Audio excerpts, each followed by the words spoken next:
Bom, gente, boa tarde. Vamos então agora para a nossa penúltima aula sobre a estrutura eletrônica dos átomos e entrando aí no conceito de tabela periódica. Antes de mais nada, né, então vamos lembrar que nós vimos então o átomo de hidrogênio moderno, né, com os orbitais, com essa estrutura em camadas, né, a partir lá dos conceitos da física quântica. E agora resta a questão, né, se agora, ao invés de nós tivermos um átomo com um elétron, e se nós tivermos com dois, tipo o átomo de hélio, como é que fica? Né? Porque agora nós temos dois elétrons e esses elétrons se repelem entre eles. Será que a estrutura do átomo ela é semelhante à estrutura do átomo de hidrogênio?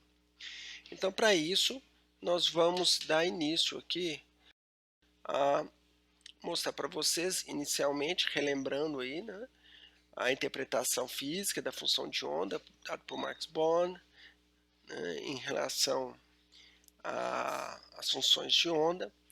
Então isso tudo foi feito para o átomo de hidrogênio. Agora, e quando nós chegamos em uma molécula polieletrônica? Imaginem vocês, quando o átomo de hidrogênio está no estado fundamental, você tem um elétron aqui. Isso significa que para o átomo de hidrogênio, o orbital que ele está é 1s no A, onde? No estado fundamental, ou seja, aonde que tem mais baixa energia. Agora, para o átomo de hélio, o que que nós temos? Nós vamos ter um S, só que agora vamos ter dois elétrons. Para este elétron aqui, nós temos a situação do N igual a 1, L igual a 0 e ML igual a 0. Para esses dois elétrons aqui, nós vamos ter que ter, para um deles, nós vamos ter o N igual a 1, L igual a 0, ML igual a 0. E o átomo e o elétron 2, nós vamos ter o N igual a 1, o L igual a 0 e o ML igual a 0. Faltando o que agora? O MS, aquele de spin. Ora, se o primeiro elétron for igual a mais meio, como é que vai ser o segundo elétron? Ele necessariamente terá que ser menos meio. Por quê? Porque se os quatro números quânticos forem iguais, foi o que nós vimos na aula passada, significa que o elétron está ocupando o mesmo espaço. Então, se nós temos um elétron aqui para cima, o outro necessariamente tem que ir para baixo. Qual que é a próxima expectativa? Bom, se nós formos agora para o lítio, por exemplo, que tem 3 elétrons, o próximo elétron ele pode ficar aqui? Não, por quê? Porque um orbital é definido por 4 números quânticos. Se os 4 já foram usados, qualquer um outro agora, no orbital 1s, necessariamente o ms vai ser ou mais meio ou menos meio, então você vai ter o terceiro elétron ocupando a mesma posição que ou o elétron 1 ou o elétron 2. Então, para isso, você vai ter que vir para cima, né? De tal forma que ele pode ocupar qualquer uma dessas 4 posições se tivéssemos o átomo, a estrutura do átomo de hidrogênio, onde que todos esses 4 orbitais aqui do 2s, eles têm a mesma energia. Tá? Será que é isso que vai acontecer? Será que esse elétron pode ficar em qualquer um desses níveis? Então, para isso, nós vamos fazer uma pequena e usar os dados experimentais do potencial de ionização. O potencial de ionização é a energia necessária para você arrancar um elétron. Mas você tem as energias de ionização sucessivas, ou seja, você tira um elétron, depois você tira o segundo, depois você tira o terceiro, até o lítio, por exemplo, ficar sem nenhum elétron. Tá certo? Nós vamos fazer isso para o potássio. Vamos lá. Então eu peguei, né, a energia de ionização sucessiva. É claro que isso aqui é o elétron mais externo, por quê? Porque a energia para arrancar ele é bem mais baixa. depois vai arrancando o segundo, terceiro, quarto, quinto, depois vai subindo. E o que nós estamos notando aqui? Que a energia de ionização é cada vez o que? Mais alta aqui, ó. Cada vez mais alta. Até que os últimos dois, bem alto. Vamos pensar nisso?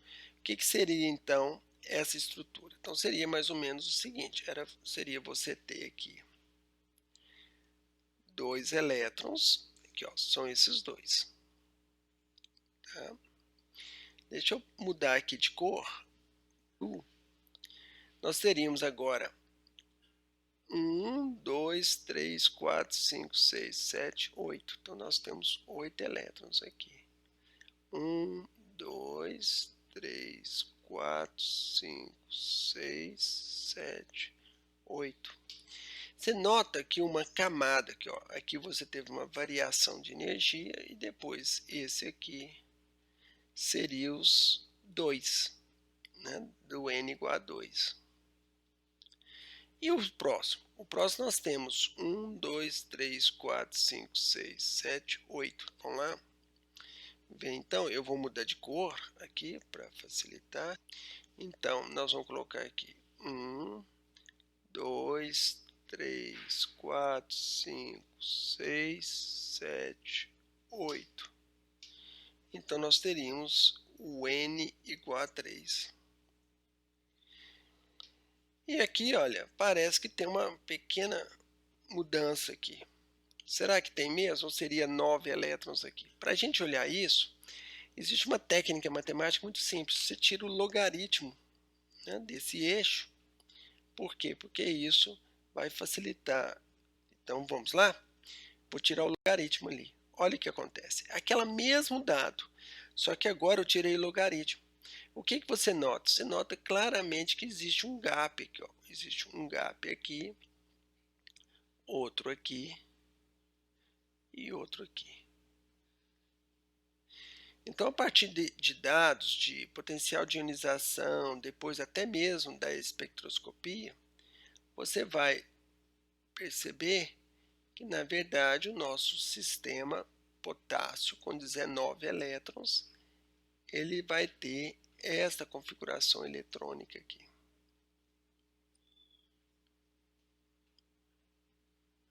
Em vez dele continuar preenchendo aqui, ele vai colocar um elétron aqui.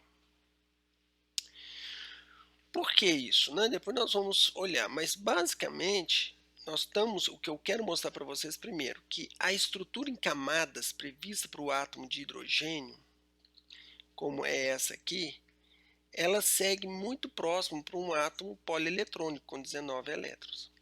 2 elétrons, porque só cabe 2 aqui, aqui tem 2, depois 8, aqui cabe 8, né? Aqui cabe até 18 elétrons, né? Mas você tem o 3D, 3P, 3S, você começa a preencher, de repente você joga no 4S.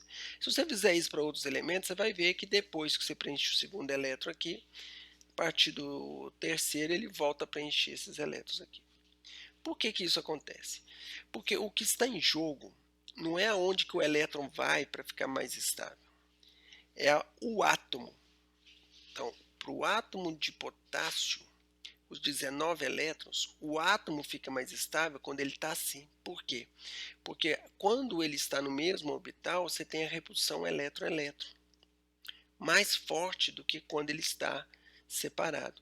Então é como se você decidisse pagar o preço de colocar um elétron no orbital um pouco mais alta energia para que o conjunto de todos os 19 elétrons fique mais estável. Tá certo? É isso que vai acontecer. Isso vai ficando mais claro mais adiante. Pois bem, então com isso, esse é um dado experimental só para a gente ter uma ideia de que realmente, né, o átomo polieletrônico ele tem essas características aí de estrutura em camada. Qual a única diferença? É que dentro de uma mesma camada, a energia vai variar em função de quê? Do L. Então você vai ter aqui o S, depois os orbitais P's. Tá? A mesma coisa aqui. Quanto mais embaixo você vai ficando, não, ou melhor, mais em cima, você vai ficando maior essa diferença. Então você tem uma primeira mudança que é o N, igual no átomo de hidrogênio, mas ao invés desses orbitais serem iguais, por causa da repulsão elétron-elétron, eles vão variando de energia. Pois bem, e como é que a gente vai saber quando que a gente tem que preencher os orbitais? Então, a primeira coisa que nós temos que aprender é o que eles chamam de princípio de exclusão de Pauli, que nada mais é do que o fato que dois elétrons em um dado átomo não podem apresentar os 4 números quânticos iguais. Ok? Então, se todos eles estão no mesmo orbital, ou seja, o N, o L e o Ml são iguais, necessariamente um elétron tem que ser alfa, o outro beta, ou mais meio menos meio. Ok? Então, este é o princípio. Eu chamo isso aqui muito do princípio do ônibus, né? Quando você tem um ônibus assim, lá no ponto final, né? O ônibus, as pessoas entram no ônibus assim, né? Você tem um corredor aqui, né? Aí aqui tem 2 cadeiras, mais duas, né? E assim por diante. Geralmente, o que a pessoa faz? A pessoa senta aqui sozinha, né? Depois senta ali. Então, você vai preenchendo, né? E cada linha dessa aqui, no máximo 2. Tá bom? Vamos lá. Como é que é esse preenchimento de elétrons? Então, nós vamos entrar agora com o conceito de configuração eletrônica. A configuração eletrônica nos dá uma ideia de como que os elétrons estão distribuídos dentro do átomo. Tá? Então, observe, para o átomo, o hidrogênio com um elétron, você lembra o número atômico aqui, ó, um elétron, né? Então, você tem o número atômico aqui é 1, então você tem 1s1, significa o N é igual a 1, o L é igual a 0 com um elétron. O hélio 2, 1s2. O lítio 3, 1s2, 2s1. E o berílio com 4 elétrons. Você vai preenchendo sempre de mais baixo para o mais alto. É o que eles chamam off-ball do alemão, né, que significa de baixo para cima, né, do menor para o maior, do mais baixa energia para o mais alta energia. Uma regrinha que funciona relativamente bem é essa aqui. Isso aqui não é diagrama de Pauli. Muitos alunos chegam, né, na universidade falando que isso aqui é chamado de diagrama de Pauli. Está errado no livro que vocês estudaram. Tá? Diagrama Pauli, vocês não vão achar isso nunca em nenhum livro em inglês. Isso foi um autor brasileiro que deu o nome de diagrama de Pauli e aí isso pegou aqui no Brasil. O que você faz? Em cada linha você coloca um S2, na outra linha o 2, o 3, o 4, o 5, o 6 e o 7. Então a gente diminui aqui porque geralmente você não vai chegar mais do que até aqui, você já está no final da tabela periódica. E depois você passa linhas diagonais. Então você vai fazer ó, um S2 pontilhado, 2S2 pontilhado, 2P6, 3S2, 3P6, 4S2. Então, depois do 3P, você vem para o 4S, para depois você ir para o 3D e 4P. Vamos ver se funciona mesmo? Bom, até o berílio foi bem. Vamos pegar o ferro de uma vez. Olha o ferro. Você tem um S2, 2S2, 2P6, então já deu 10 elétrons até aqui. 3S2, 3P6, 18 elétrons. Depois do 3P6, 4S2. Então, você já tem aqui, né, 20 elétrons. E depois do 4S, você vai para o 3D. No 3D, você vai colocar quem? O resto dos elétrons para completar os 26. Tá? Vamos fazer aqui aquele do potássio. O do potássio, vocês vão ver que vai dar certinho lá. Ó. Você vai ter 1S2, 2S2, 2P6, deu 10 elétrons, 3S2, 3P6, qual que é o próximo? 4S1.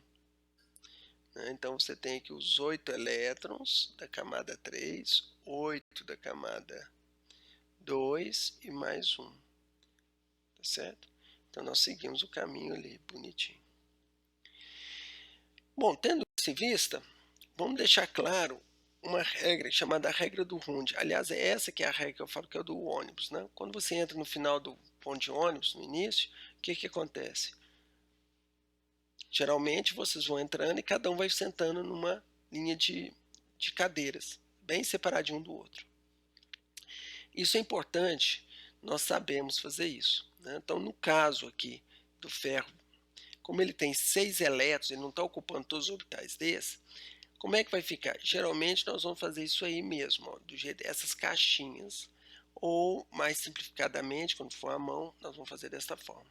A regra de Hund diz o seguinte, que os elétrons numa subcamada, ou seja, dentro dos orbitais d ou dentro dos orbitais p, eles sempre vão tender a ficar completamente desemparelhados e alinhados.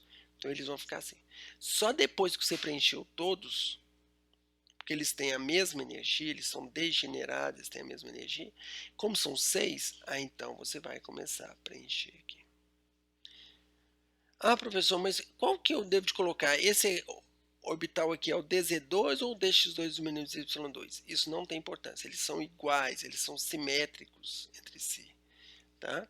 Então, tanto faz um ou outro, ok? Então, se eu pego, por exemplo, o oxigênio atômico, eu vou ter um S2, 2S2, 2P4. Significa o quê? Que eu tenho 1, 2, 3, depois eu coloco 4. Tem 2 elétrons emparelhados. O ferro atômico tem 4 elétrons emparelhados. Ok? Configuração eletrônica dos íons. Bom, a gente sabe que átomos, nós vimos lá, né, na estequiometria, que átomos podem perder ou ganhar elétrons para formar ânions ou cátions. Em condições especiais de laboratório, você consegue fazer um argônio, que é um gás nobre, ficar negativo, né? Então, o que você vai fazer? O argônio tem 18 elétrons, negativo significa que ganha um elétron, então 19 elétrons. Ele vai ficar com a configuração de quem? Do potássio, tá certo? 1s2, 2s2, 2p6, 3s2, 3p6, o próximo elétron vai para o 4s1. No caso do cátion, nós temos que ter um cuidado. Por quê? Olha o ferro. A configuração do ferro é esse aqui, com 2 aqui. Mas aí o que acontece? Como ele perdeu 2 elétrons, você vai ter que tirar 2 elétrons. Ah, mas eu preenchi por final, foi 3d6, eu vou tirar daqui? Não. Você vai tirar é do 4s. Mas por quê? Não foi, eu não preenchi por último no 3D? Ele não é mais alta energia? Não. O 4s é mais alta energia do que o 3D. O que acontece é aquela história. O ferro, para ficar estável, ele prefere pagar o preço de deixar 2 elétrons no 4s do que vou colocar 8 elétrons no 3D, por causa da repulsão elétron-elétron. Agora, quando você faz a reação ferro, dando ferro mais 2 elétrons, então quando você dá energia para esse sistema, de onde que vai se arrancar o elétron? Então agora você vai olhar do ponto de vista do elétron. Qual é o elétron que está mais fácil para sair? Aquele que está mais alta energia. Qual que é? O 4s. Sempre. Número quântico principal mais alto. Tá? E o ferro 3+. Ah, bom. Depois que eu tirei os 2 elétrons daqui, então agora eu vou tirar mais um elétron do orbital de mais alta energia, que é o 3. Aí sim, entre o S, o P e o D, é sempre o D. Ok? Bom, então nós já vimos aí a configuração eletrônica. Resta a gente falar agora de um conceito chamado paramagnetismo. O paramagnetismo vem do o para, significa semelhante, tipo paramédico, semelhante ao médico. E magnetismo, por que magnético? Porque toda vez que os átomos têm elétrons desemparelhados, o que significa? que tem um elétron desemparelhado. E o elétron não é aquele momento angular magnético, então ele tem um campo magnético intrínseco dele, que não é neutralizado por um outro elétron. Então o que acontece? O átomo que tem elétron desemparelhado, quando você submete a um campo magnético, eles são atraídos, por isso que é semelhante ao magnetismo. O dia significa não. Então, quando você tem um sistema totalmente emparelhado, ou seja, todos os elétrons, você tem o mesmo número de elétrons alfa e beta, ou mais meio ou menos meio, então o número de spin, né, a quantidade de spin é igual a zero e, logicamente, eles não sofrem atração e são levemente repelidos por um campo. Então, vamos lá. Quem que são diamagnético? Hélio. Ele é diamagnético, por quê? 1s2. 2 elétrons, um para cima, um para baixo. Quem mais? Neônio. Por quê? 1s2, 2s2, 2p6. Quem mais? Se nós pegarmos aqui um outro, né? Nós pegamos lítio mais. O lítio mais, ele tem 3 elétrons, o lítio. E o lítio mais só tem 2. Então ele está 1s2, então ele está emparelhado, então ele não sofre esse tipo de atração. Tá certo? E quais que são paramagnéticos? Ah, sim, o lítio, o ferro, né? o zinco. O zinco não, né? O cobre. E assim por diante. Ok? Depois vocês verificam isso aí. Vamos lá? Um outro conceito importantíssimo para nós é o conceito de valência. Por quê? De um modo geral, o que nós vamos dizer? A valência é onde que acontece a química. Então, quando você tem um átomo, você pode dividir o átomo em duas partes. Essa parte externa aqui é o que a gente chama de valência. E essa parte interna da estrutura eletrônica que a gente chama de caroço, ou do inglês core. Então, toda a interação entre um átomo e outro vai acontecer pela valência. Tá? Por isso que esse conceito é importante. De um modo geral, eu vou direto aqui num exemplo para ficar claro isso que está envolvido aqui. Ok? A gente costuma brincar que o caroço, como é duro, isso aqui a gente deixa para os físicos. É bom, a gente deixa eles lá roendo, né? Esse caroço aqui. Nós ficamos com a valência, que é mais macia. Tá bom? Vocês vão entender por que ela é mais macia. Vamos lá, vamos voltar ao caso do ferro. Quando eu faço a estrutura eletrônica do ferro, o que eu vou fazer para saber aonde que está a minha valência? Eu vou pegar, esse é um dos conceitos, tá, gente, de caroço. Eu vou pegar aqui, olha, um S2. É a configuração eletrônica do hélio, aquele do gás nobre? É. Tem outro? Tem. 2s2, 2p6. E aqui tem 10 elétrons. É a configuração eletrônica do neônio. Ah, tem outro? Tem. Tem o do argônio, né, que é 18 elétrons. Ótimo. Tem outro aqui para cima? Não. Que o próximo agora vai ser lá embaixo, né? Já o xenônio, então, não tá. Então, nós vamos falar que isso aqui é o argônio. Inclusive, eu introduzindo aqui para vocês uma notação reduzida da configuração eletrônica, eu posso falar que o ferro é a configuração eletrônica do argônio, que é 1s2, 2s2, 2p6, 3s2, 3p6, mais a valência, 4s2, 3d6. Vamos pegar o ouro. A mesma coisa o ouro. A configuração eletrônica do ouro é 79 elétrons. Nós vamos ter que usar aquele diagramazinho lá para fazer todo ele aqui, ó. Agora, o que eu faço? Eu busco qual que é a configuração eletrônica do maior átomo nobre, aquele da coluna 18 lá da tabela periódica. E nós vamos ver que é quando ele está totalmente completo, né? Está aqui. Então nós podemos também falar que a configuração eletrônica do ouro é xenônio 6s2, 4f14, 5d9. Então a configuração eletrônica e a valência, então, ela é dada por esse vermelho aqui, tá? Como o flúor, não, como os orbitais 4f são muito internos, geralmente a gente fala que o que importa é o 6s2, 5d9, ok? Que é a valência do ouro, ok? Porque observa aqui, ó, que o ouro você tem 6 e a camada 5. A camada 4 está muito mais baixa energia, dificilmente você vai conseguir arrancar elétrons nível 14. Pois bem, então, tendo isso em vista, nós podemos falar agora como é que é construída a tabela periódica, né? Foi então lá o Mendeleev que percebeu que havia uma certa noção de que parece que as propriedades se repetiam, mas eles não sabiam por quê. Mas depois ficou claro que isso seguia o número atômico, né? O número atômico. Por que o número atômico? O número atômico te dá o número de elétrons.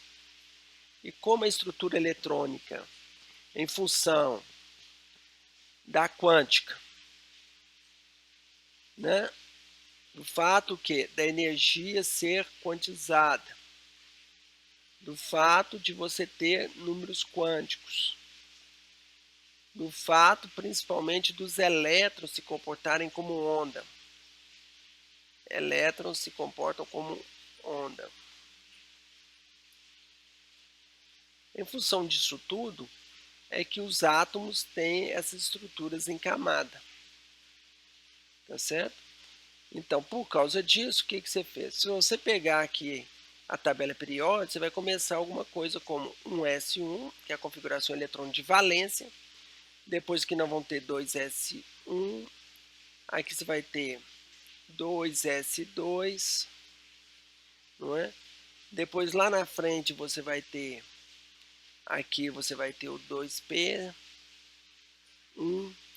até o 2p6, depois 3s1, 3s2, até o 3p1, 3p6. Qual que é o próximo aqui? É 3d? Não. Vocês estão lembrados que depois do 3p6 você olha 4s2, o potássio.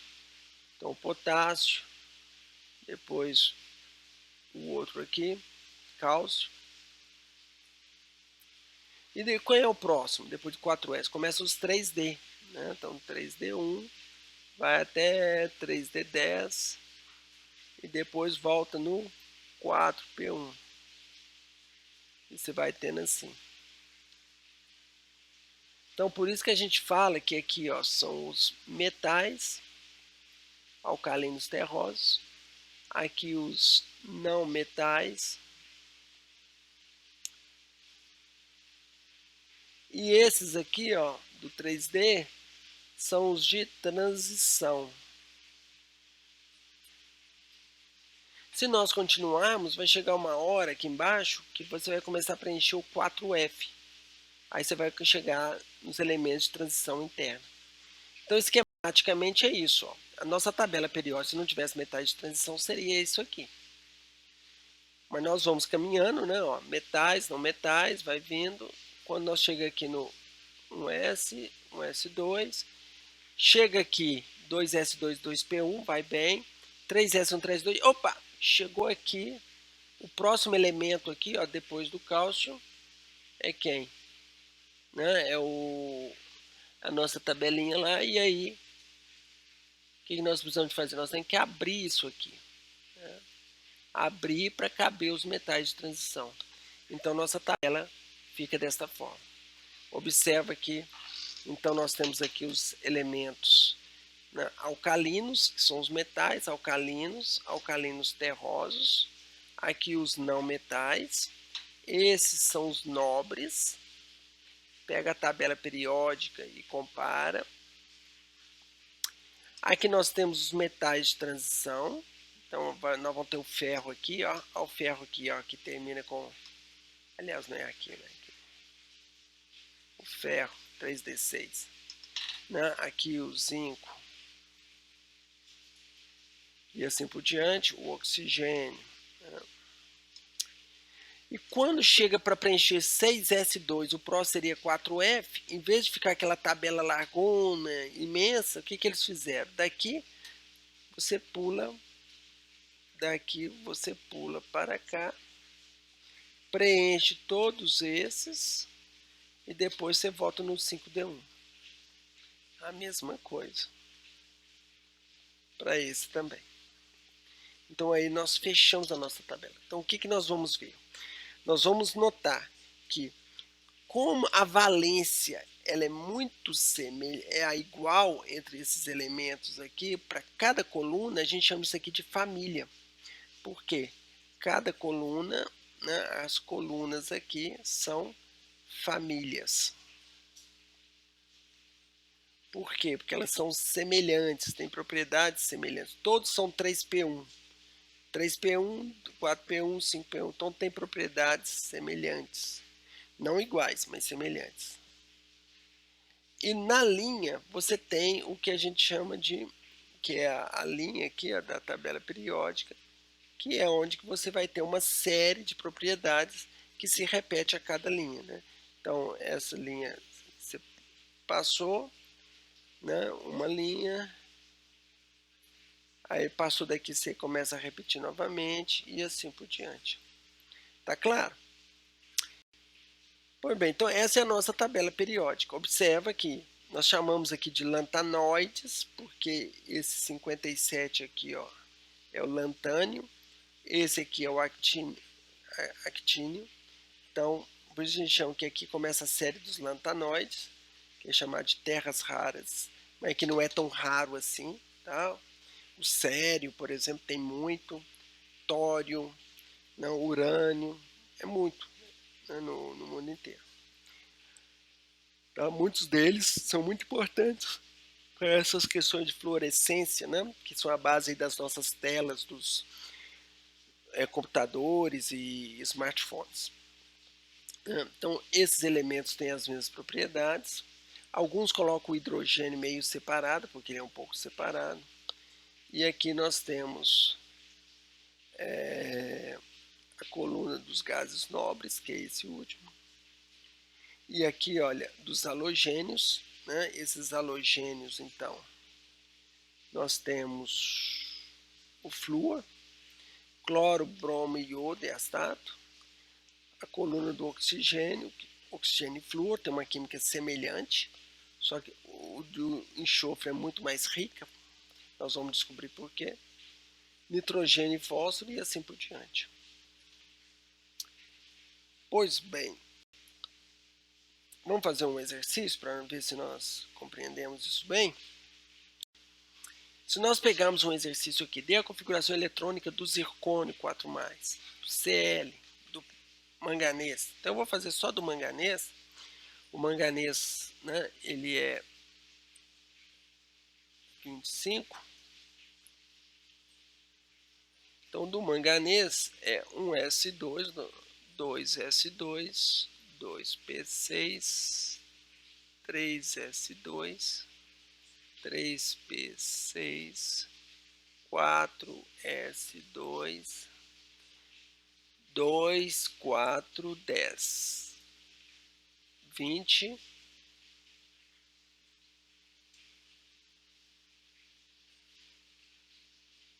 20,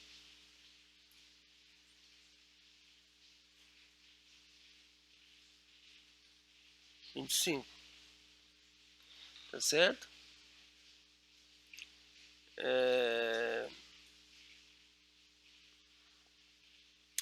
Esse exercício está com um errinho aqui, né?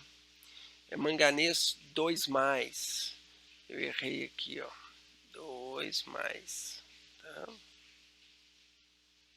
Então, se o manganês 25 ele é essa configuração, se eu vou tirar... Ah, não, desculpa. Eu errei aqui, gente, de novo. 4 mais aqui, 4 mais aqui. Então vamos lá ver? Se eu fizer tirar 4 elétrons, o que eu vou fazer? Primeira coisa, eu vou ter que tirar esse, que é sempre na camada 4 primeiro. 0. Cortei.